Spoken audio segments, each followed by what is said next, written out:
What's going on, everyone? I'm just a simple American guy here today to learn and react to Brexit explained for confused Americans. Now, I know at this point, Brexit happened like years ago. I know, I'm sorry, but I don't know anything about it. I'm sorry, there I said it. I don't know really what it was all about. But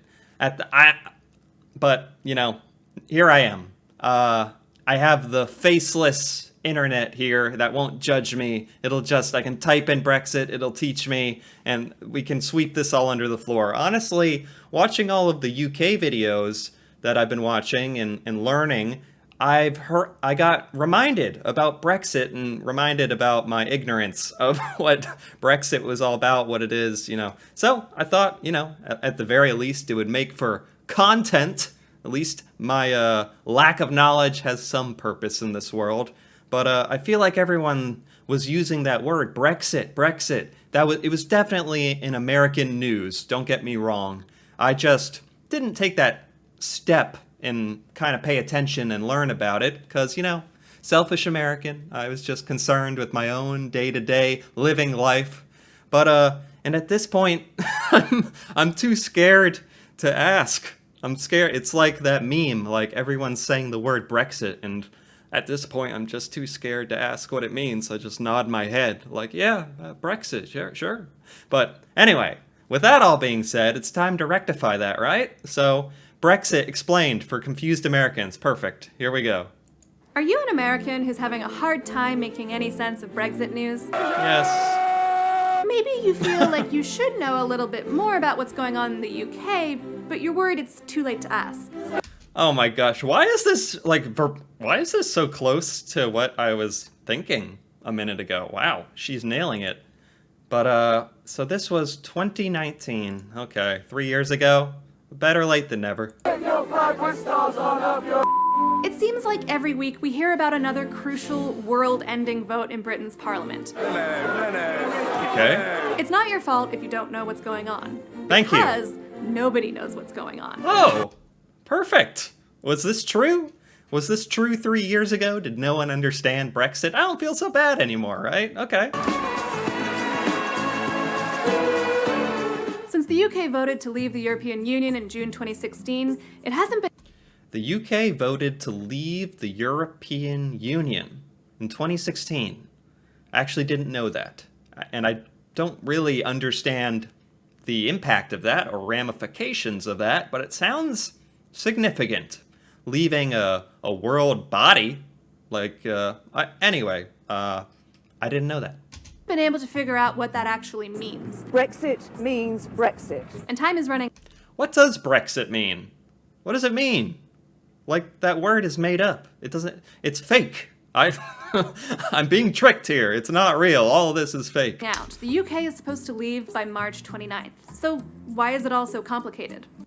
Oh, so is this all referring to the fact that the UK already has committed to leaving the EU? And now there's a countdown to this date? Am I saying this correctly? Am I understanding this? Hasn't been able to figure out what that actually... UK voted to leave the European Union in June 2016. The UK... Sorry, this is... this is a lot. The UK voted to leave the European Union, and they need to exit Brexit? Is that what it means? Is that what it means? Brexit? Is it some kind of... Wait a minute. Is this some kind of play on words? Am I a genius? 500 IQ? Sorry, gamer lingo. But, what would the Brexit? Sorry, I'm cheating. Brexit has the word exit in it. Britain? Exit? Maybe? Britain and exit. Yes, okay, I'm redeemed.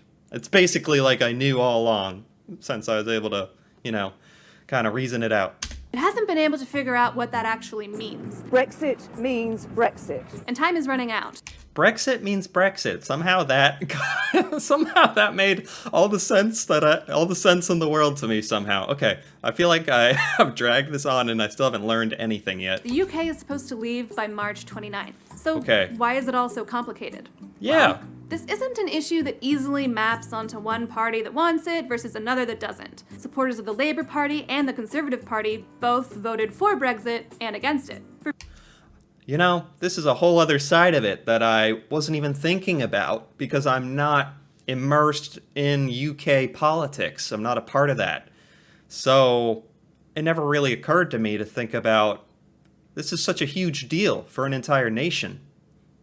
It certainly has far-reaching implications leaving the European Union, even if I don't understand what those implications are. So it makes sense that the people and the different political parties would have really differing opinions on this, right?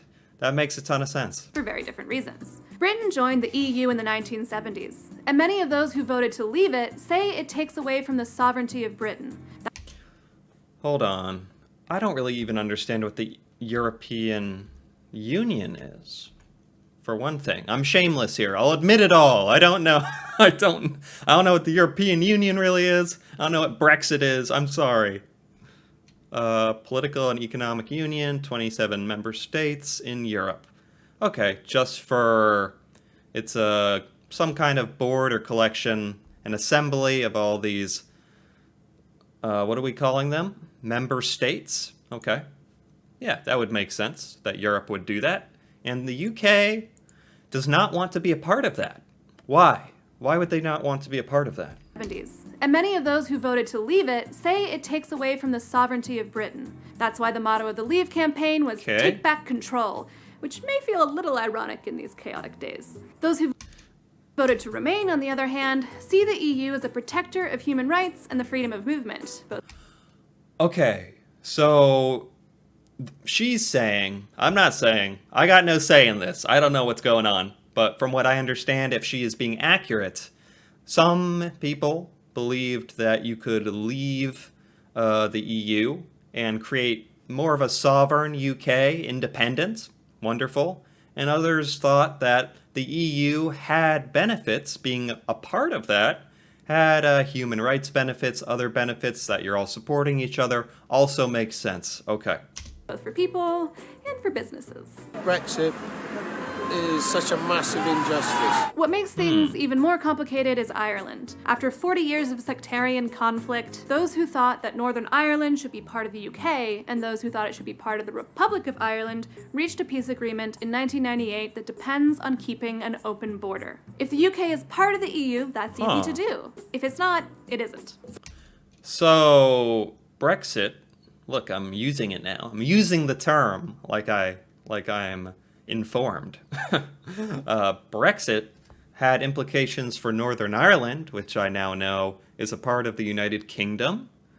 And keeping an open border is dependent on whether or not Brexit happens. So this impacted Northern Ireland as well. First of all, let's be very clear about this. You may have heard the term backstop floating around. It's been called an insurance policy, the backstop. This is a requirement which the EU has demanded in Brexit negotiations, that no Okay. matter what happens, there has to be an open border in Ireland. The EU won't agree to new trade agreements without the backstop. Oh, okay. Well, now we're talking about trade agreements. So does leaving the EU have lots of impact on European commerce and trade, since the UK would no longer be a part of the European Union? That would affect trade, I assume. It would make sense. This might mean that the UK actually can't properly leave the EU. And this only makes the pro-Brexit crowd even more eager to leave it. If your country can't leave the EU, after all, is it really a democratic arrangement in the first place? Democratic. We're not accepting the will of the people. So the backstop What is the will of the people on this? I don't know. I merely I beg the question, what was the will of the people on this matter? Did they want Brexit to happen or not? Is one of the reasons there are so many negotiations and votes. We have made progress on Northern Ireland. Prime Minister Theresa May already came up with one deal which included the backstop, which the British Parliament rejected. They also then the next day rejected a motion to reject her. It was a whole thing. Oh my gosh, yeah, this reminds me of American politics. This is exactly how it would go, right? Someone putting forth some kind of motion and that getting vetoed, voted down, and then their vote getting voted on, you know, it never ends. Reject this deal. Reject this deal because of the harm it would do. Now, Theresa May has been flying around meeting with European leaders, trying to come up with a new deal, even though nobody can agree upon what terms they would agree upon. Oh my gosh. I've been wondering what that special place in hell looks like for those who promoted Brexit without even a sketch of a plan. You might Oh man, is this true? Also, I just realized I'm getting explained all of this by an American, not a citizen of the UK. So how accurate can this all be? I hope it's accurate, but I'd almost want to hear this from someone from the UK, their point of view, just so, like, I know I'm getting the facts, but this is a journalist or something. I'm going to choose, for the sake of argument, to trust her. be wondering at this point, why can't Britain just vote again if this is all such a big mess? That could happen. Really, anything could happen. If there was a second referendum, polls do show that Remain has a lead, for now. But opinions change and are influenced Remain has a lead in the polls? big mess. I'm acting like I'm acting like this didn't happen already. Or I mean, maybe it didn't happen. Or like I'm acting like this isn't the past. I'm reacting to something that happened in the past. I don't know what the result of it was, but it's I just realized. That could happen. Really, anything could happen. If there was a second referendum, polls do show that Remain has a lead. So lots of people were in favor of no Brexit, of remaining part of the EU. For now. But opinions change and are influenced by campaigns. You can't rule out that people would vote for Brexit again. You see, this is no longer about Brexit. It's no longer about the European Union. This is now about our democracy. If there's anything the past 2 years have taught us, it's to never think things are certain in politics. As March 29th looms, there's also the chance that the UK will extend the deadline to leave. But like a Right, the ticking clock. March 29th, 2019, I think it was, according to when this video was made. Yeah, it just adds a whole nother element of pressure and urgency to it all, that there's a date where it was supposed to happen. stressed out student asking a professor for an essay extension, that may only serve to push off big problems to a later date. Meanwhile, some in the UK are now cheering for the most uncertain path of all, a no-deal Brexit. That you can't just vote to reject no deal, you have to vote for a deal. No deal Brexit? I'm not exactly sure what that would mean. No deal Brexit. Are we saying that Brexit would happen, but there would be no deal made between the UK and European Union? That doesn't sound good, right? You'd want to have some kind of, I don't know what we're even really talking about by deal, but terms, I suppose? Huh. This definitely proves that I do not understand the intricacies of what's going on with all of this. I'm getting a very rough idea of what this is. There are worries about food and medicine shortages if that happens. Britain's Yeah.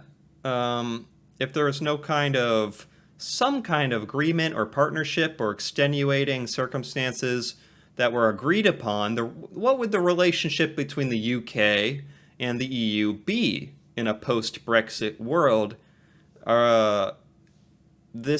This reporter is saying there'd be possibly shortages of A deal.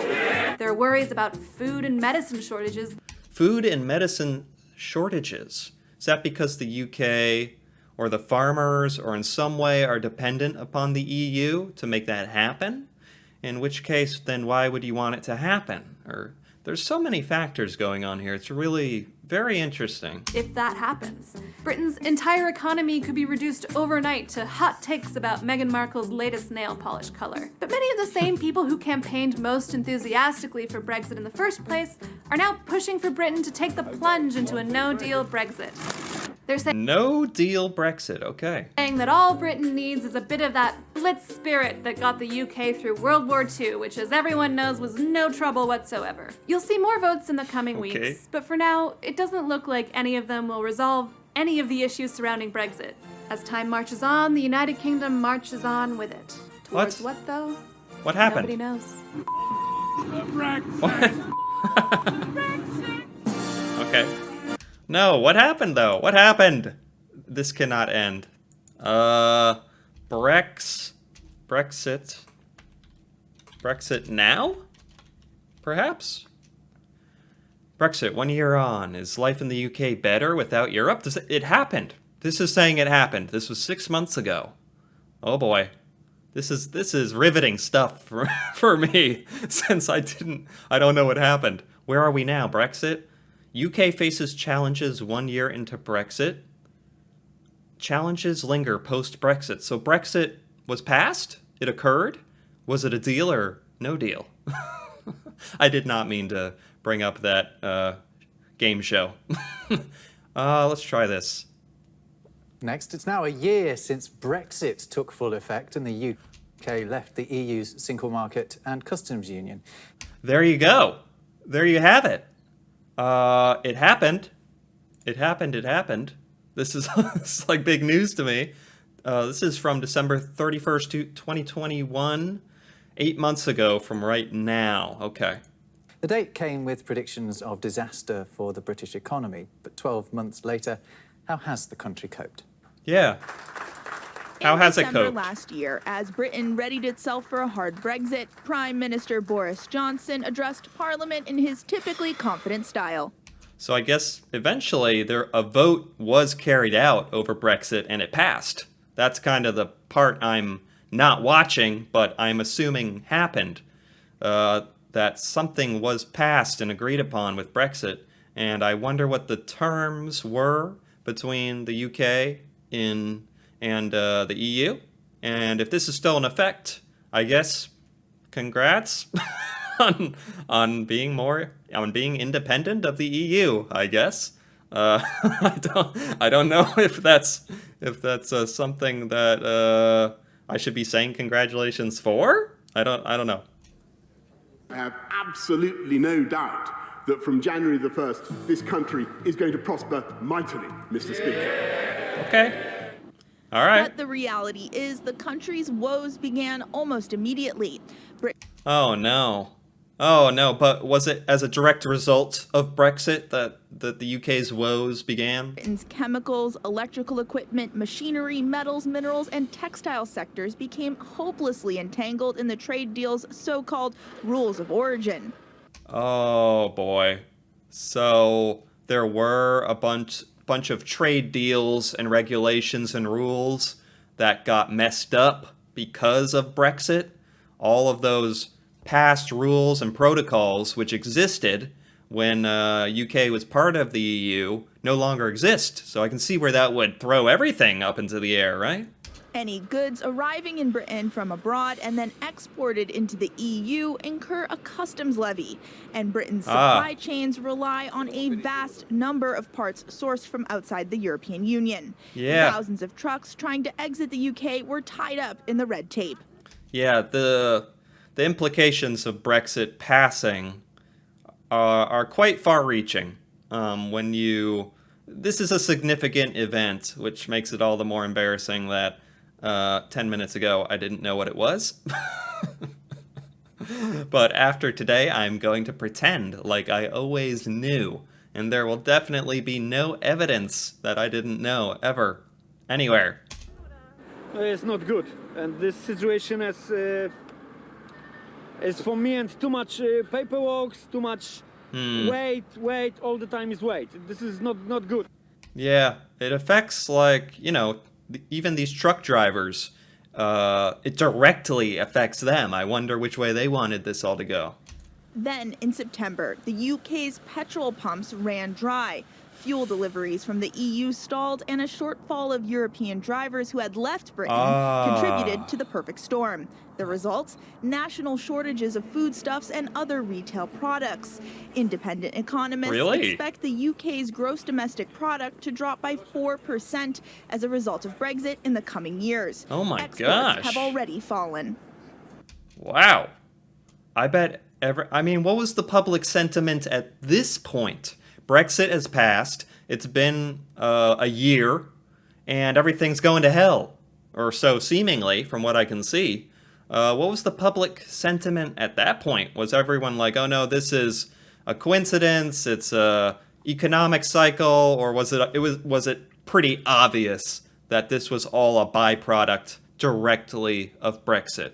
And maybe it was something that was unavoidable, and everyone was already prepared for this to happen. Or maybe it came as a complete surprise. I don't know. Whereas EU countries have actually expanded their exports to the rest of the world, the UK has not. We've been performing very badly.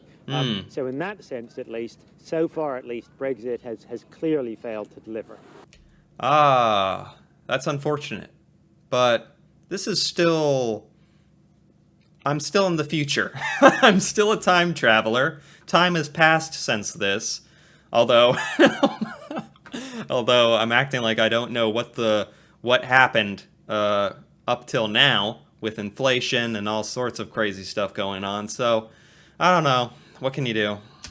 So far, the British government has not been able to deliver its Brexit promise. That's why some polls show 60% of Britons believe Brexit has done more harm than good. Oh. Well, let's get more on this from our reporter, Daniel Winter. Hi, Daniel. The UK, as we've just seen, has faced a lot of challenges over the last 12 months. But how does that compare with all the predictions? Yeah, the predictions.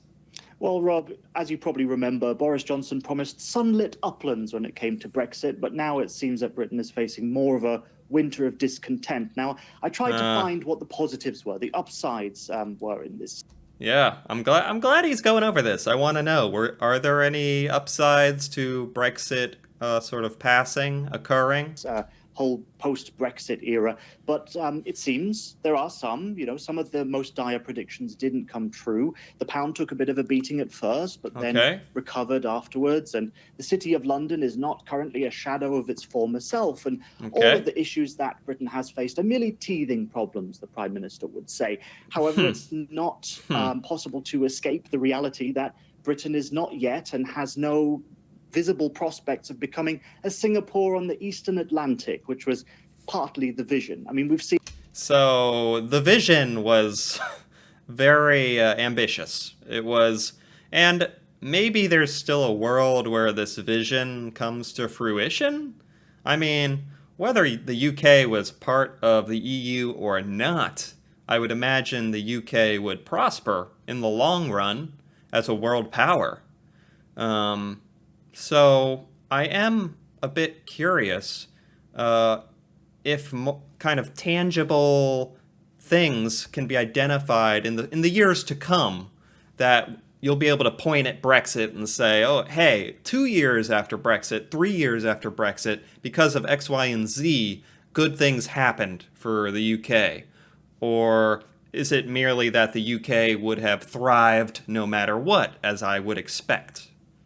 Seen that imports and exports have been a huge headache for businesses dealing with Britain or from Britain, with imports and exports dropping about 16%.